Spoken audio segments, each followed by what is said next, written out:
All right, we're going week 10 of EDUC 5000. Yeah, Tanya's shaking her head. I have to.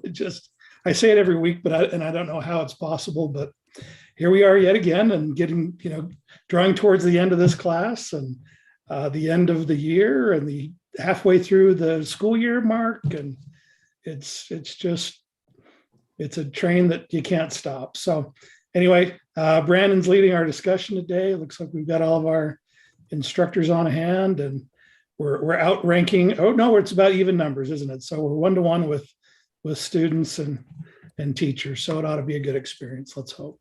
So Brandon, go ahead. Thanks. We're in education, you got 1-to-1 learning, honestly, especially here in our state, right?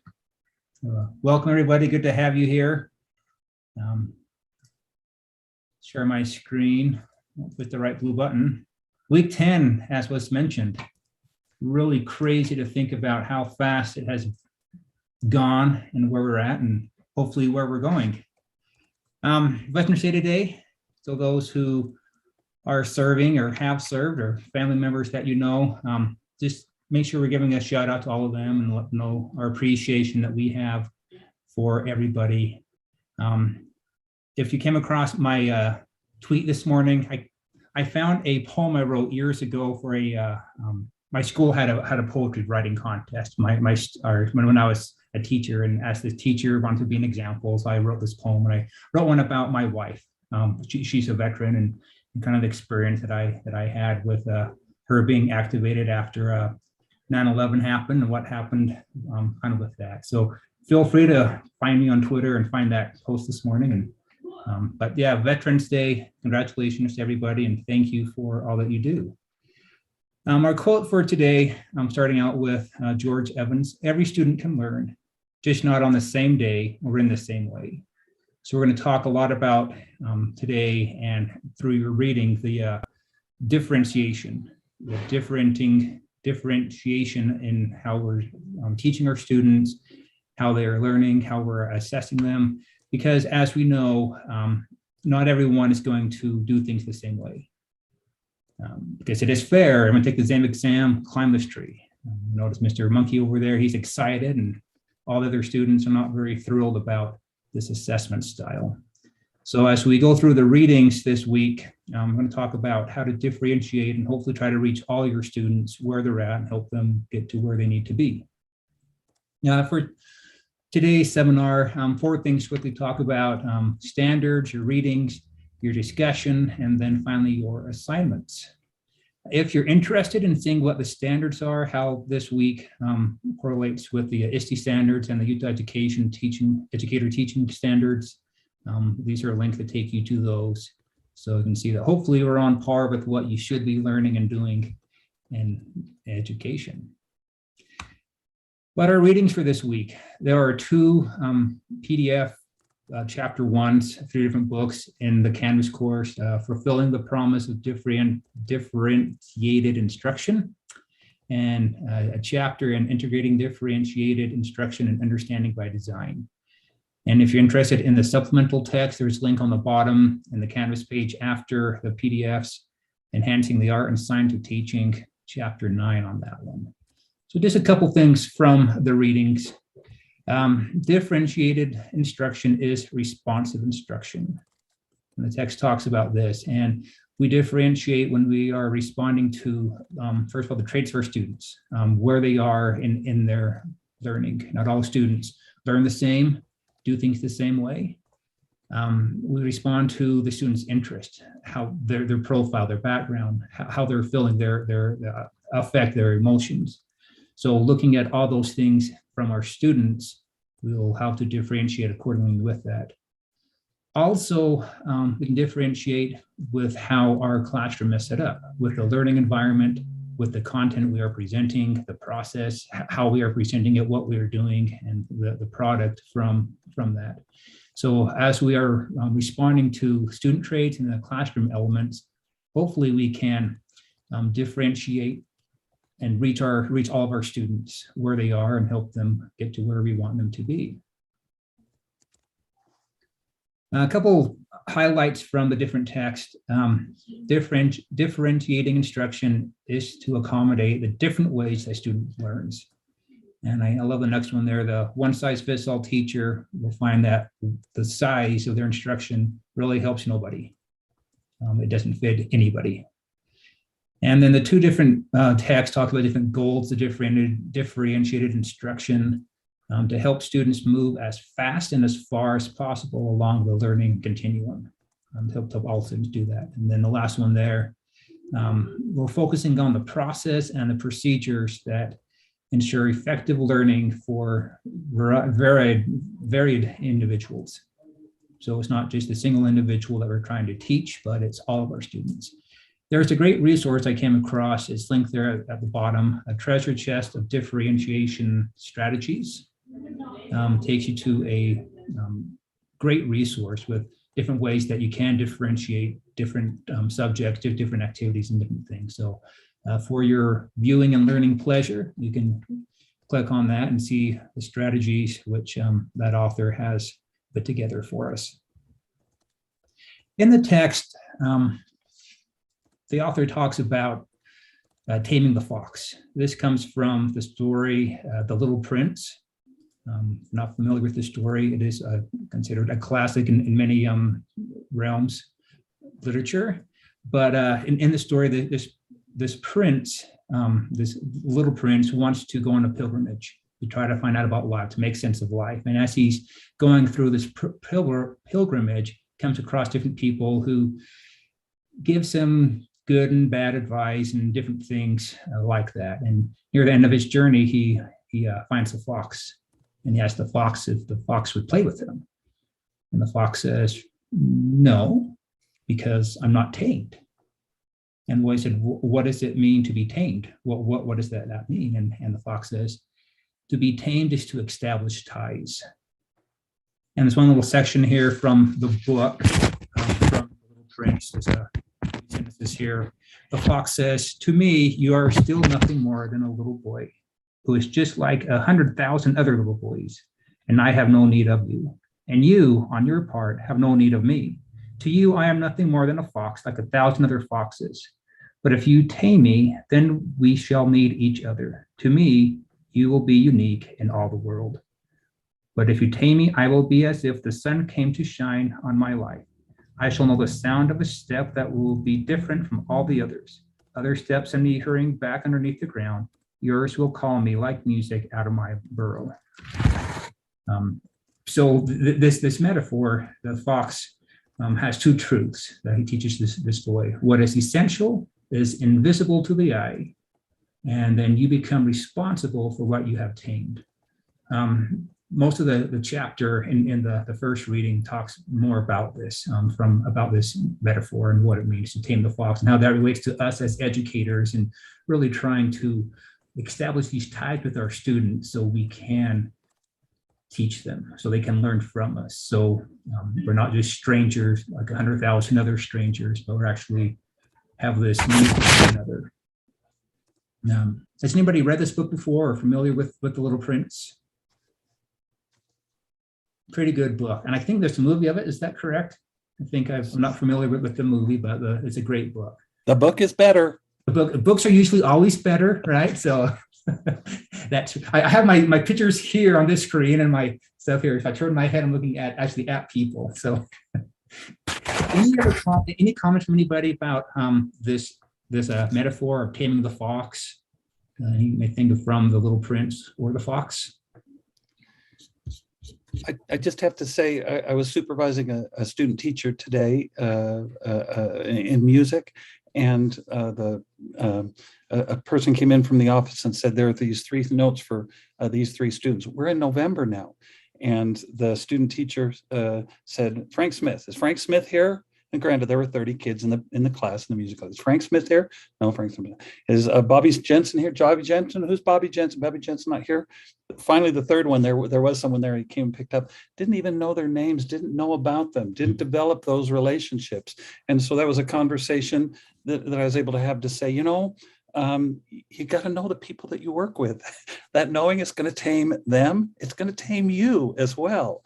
And it's just being human. Yes, the content is important. Yes, you got to get those kids ready for the concert for Thanksgiving or whatever it is, but you got to have that human connection as well. I hope that's in the ballpark, Brandon. Oh yeah, totally. Thank you for that. The Fox explains, just the last thing I want to say about this, that taming takes three things. It takes time, it takes patience, and it takes listening. So those three things are important in taming. And again, the text talks more about this and really delves in how it relates to us as teachers and how it relates to us in differentiating our instruction. Anybody else with the Fox? Anybody want to sing What the Fox Say? No, we can sing that song right here. Anyone do a little action with it? No one? All right. Last thing about this is David Brooks said that our greatest problem in society is people not being seen. We're not seeing each other and they're not seeing us. So having this, be able really to see people, if we can do that, then many problems, not just in our schools, but hopefully in society also will flutter away. So seeing people, being seen. So your discussion this week, before we started recording, those who are here talking about discussions and how valuable those have been for those who are participating in the discussions. Well, you're all participating, but how valuable discussions are. We've said it many times, some of the most valuable things that you get from these courses, it's not from these Thursday afternoon lectures, not from the readings, but from each other, from your discussions, because you're in the classroom, you're aware of what's going on today with your students, and you have similar situations and similar concerns and similar solutions. So these discussions are so valuable. So we've said it before, we'll say it again, thank you for participating in these discussions and for really spending the time giving some feedback and sharing with one another, because that's where the learning happens. So thank you.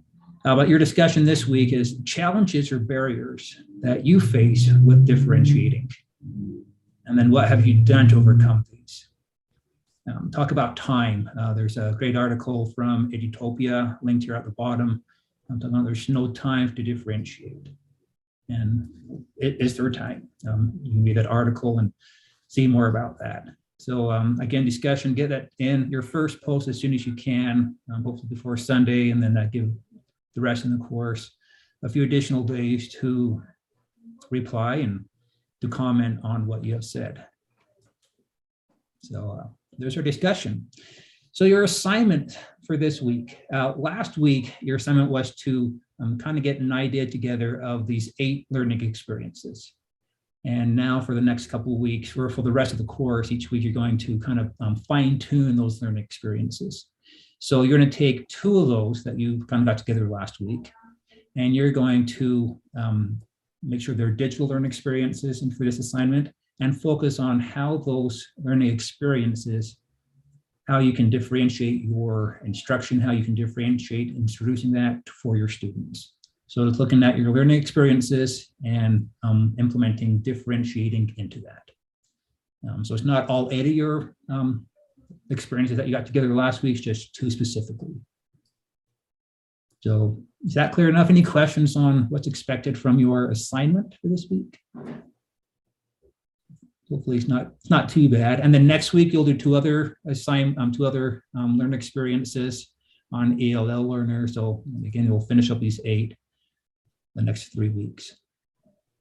But this week's is the 2 with differentiating them for your students. Any questions for this week? What's coming up with discussion, with your reading or your assignment? If not, we'll present a couple EdTech conference opportunities. So go ahead. we just need to choose 2 of the lessons we presented this last week and do differential learning on 2 of those lessons, correct? Yes, yep, that's Okay. correct. So there's 2 you've already put together. You're just going to put a differentiating component to them somehow. And then just make sure that they have a tech in those lessons as well. Yeah, correct? these 2 are require some aspect of technology. And then the very bottom of your template, hopefully you're filling in all the each week, you're just linking the assignments for each week. There's going to be a learning experience 1 and 2. So you'll put 1 and 1, and then so fill out the first 2 there in that graph at the bottom of that template. So yes. So part of the EdTech endorsement is attending some sort of EdTech conference. We got a couple coming up. There's one Saturday. This Saturday is EdCamp Wassel. Haven't been to Ed camps before. They're pretty cool. Like they're the unconference conference. You show up at Ed camps. There's some sort of a kickoff speaker, but then after that, the conference is designed by attendees the morning they show up. So if there's something that you want to focus on, you show up Saturday morning, you get a stack of sticky notes, and you kind of write down what's important to you, what's on your mind. This week could be differentiating. So you write down differentiating on a sticky note, you stick it on the wall, and then sticky notes are kind of combined together, and then sessions for the conference are created that way. So it's a pretty unique conference. It is free to attend. Breakfast and lunch provided. Lunch, free snacks. Yeah, it's swag. It's pretty cool. This one's in Springville on Saturday. There's the link there to sign up. And if you want to head down to Central Utah in January, there will be one in Richfield, January 8th. These are both Saturdays. EdCamp's usually on Saturdays. Hopefully get more educators there and I'll have to get subs. EdCamp Central Utah will be, more information will be coming. It's just in the works right now, planning, but plan on that. It should be a great opportunity to participate in EdCamps. Attend both EdCamps. That'd be a great thing. You only need to do one for the endorsement though, but yep, and one month endorsement. One at all of them. So a big thing coming up March, every March is the USET conference. If you're not familiar with USET, you should be. It's a fabulous conference. March 15th and 16th in Provo at the Utah Valley Convention Center. This year's conference is going to be a hybrid conference. So it is an in-person conference, or there's going to be some virtual aspects to it also. Not every session will be streamed, but a lot of the conference will. But more importantly, the call for presenters has just opened up. We would encourage all of you to present at the conference, to click on the link and put a proposal together and share with others around the state great things you are doing, different programs you have found or things you come across with, or what's working in your classroom, what's not working, and share with other educators around the state. This conference get about 1,500 or so people last year, or last 2 years that we were, Clint, about that? Well, last year we were all online. We had about 700 wow. in a virtual only conference. The year before we were about 1,500. 1,500 in person. So great opportunity, not just to attend, but to present. So again, we encourage you all to think about presenting. It's a great thing to do. But the plan on attending that, put that on your calendars right now. If you need to start getting subs, subs are hard to come by. So I may have to start planning now to get your subs for 15th and the 16th in going to be in Provo. A Tuesday, Wednesday. So it's not crunch time at the end of the week when everyone's trying to get a sub. So hopefully it'll work for you. And if you want to attend one day, attend one day. So it's going to be great. Great keynote speakers are lined up. Those will be sent out here pretty soon, I assume. And but it should be a great conference. It's public knowledge. It's public knowledge now. We can spill it out. We got Mike Roberts, the bald English teacher, for day one keynote, and Corey Henwood. Or that's what he goes by, Tony. That's okay. That's not okay. That's not my name for him. I'm going to put on my card, the fat education professor. That's what I'm going to put on my. Oh my goodness! Sorry, Clint. I'm sorry. No, I saw your reaction, and I thought you're right. Yeah, and then Corey Henwood, day two. He's the innovative learning director at Iron County Schools and principal of Launch High School. Great thinker. So yeah, both are fabulous keynotes. They'll do good. So we're excited to focus on local people here to keynote us. So there's some conferences coming up. Any questions or any comments or bright ideas anybody has like to share before we close for the night? Anything in the chat that needs to be addressed? Ed camps are a lot of fun.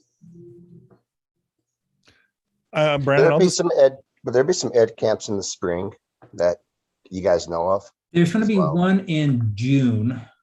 June in Salt the Lake. date on that one. June, 11th? June, what was the day? Second Saturday in June.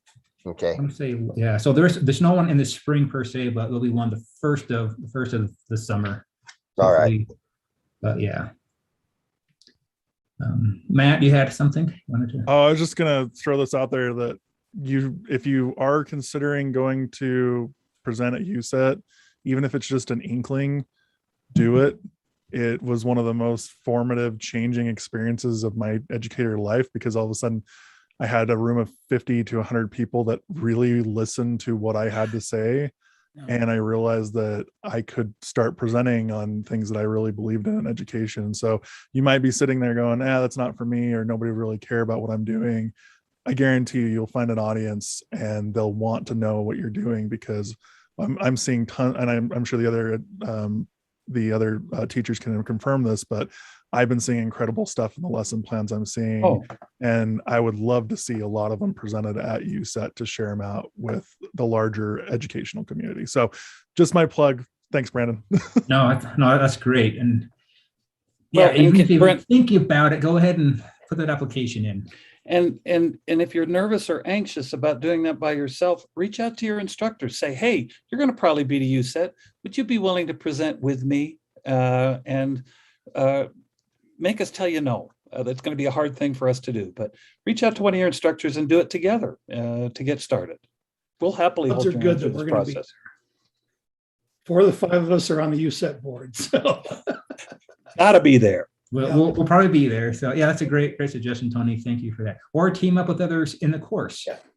Reach out to those that you've been communicating with in your discussions and say, hey, we've talked about this together. Do you want to put a proposal together? and Or it's not your- just, the hour-long lecture type of sessions that you can do a panel, you can do a poster session, which is, more informal, small group, people kind of come and go and you just share what you're doing. There's a lot of good ways to engage.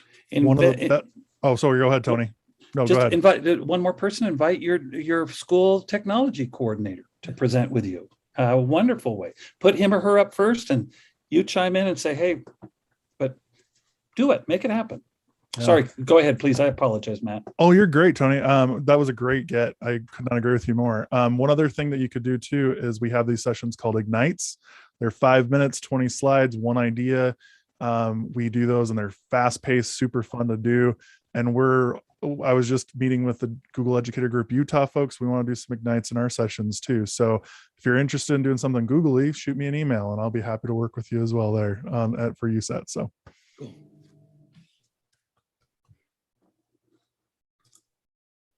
Awesome. Yes. So present. That's what we're trying to tell you, to present. Present. Yeah, got that. But if you have any questions, that last slide just has our contact information on. Hopefully you know that by now, how to get a hold of your instructor. So reach out to us if you have any questions regarding this week or your final product or anything for this course. Please don't hesitate to send us an email or a phone call or a text message or anything that way. So it's a good week. So that's all I have for this week. Thank you, everybody. Go ahead and read the Fox book or listen to the Fox song on your way home, driving home. Turn that on and dance in the car a little bit. So that should be good. So next week, we'll do weeks 11 and 12 combined, one thing Thanksgiving week. So we'll do one last seminar next week. Finish that up as far as seminars. And then your final assignment will be due, what's the due date on that? I think it's like December 1st. Yeah. December 1st. Yes, December 1st. Everything's due by then. Yeah. So a couple more weeks, get everything in. And this course has been good because hopefully you've been just putting things on your final template from week to week. So it's not a lot to do at the end. It's just you're actually going along. Hopefully you've been doing that. So, but reach out again, any questions with any of that, and we'll walk you through. Awesome. So have a great week, and we will see you next Thursday. One final time, Take care, everybody. everybody. Thanks. Instructors, anything? We good? I think we're great. We're on the home stretch, and we've got that, what day? We've got December. We do have a date sometime, I can't, that we've scheduled and set a Yeah, calendar we're gonna go invite. over 5010. December 10th, 10 a.m. Sounds Not to great. be that guy, but I'm going to be out of town that day. You're that guy. Hey, I'm we sorry. Just to sign I'm taking a everything. vacation for the first time in 2 years. So That is good to know. I agree. That's when they assign you all the hard things to do. Amen, Brandon. Thank you so very much. I will take all the hard things if it means I can continue my vacation that day. And stay married. That's wonderful. You stay married, okay? Actually, weirdly enough, Tony, my wife is leaving the vacation on December 8th, and I'm driving the car home solo from California. So I'll be alone at that point, enjoying a vacation on my own, I guess. But she'll still be loving you for doing it. She will, won't yeah. That's the important part right there. Yep.